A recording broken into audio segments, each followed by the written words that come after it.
Οπότε μιλάμε για προσφορά. Θα φτιάξουμε σήμερα 200 μερίδες φαγητό, με πολλά λαχανικά. Όλο αυτό γίνεται με χάρη στη Χρυσελιά. Η σκέψη που θέλω να κάνουμε είναι ότι το φαγητό θα πάει κάπου μετά και θα φύγουμε σίγουρα χορτάτοι από αυτή τη σκέψη. Θα φύγουμε σίγουρα με μια καλή πράξη.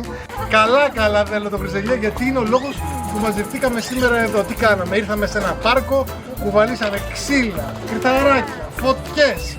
Τι κάναμε? Προσπαθούσαμε να είμαστε όσο πιο κοντά, παιδιά, γίνεται στη φύση, για να νιώσουμε και τη σπουδαιότητα αυτού του καρπού που είναι το ελαιόλαδο.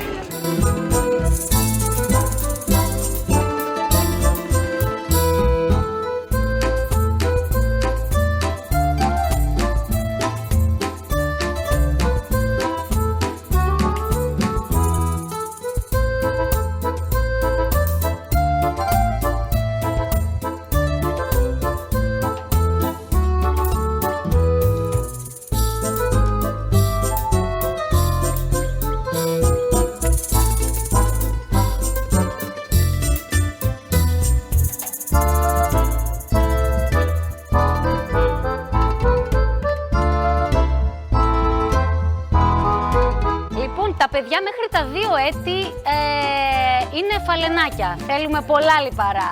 Το 40% των αναγκών τους είναι από λιπαρές τροφές.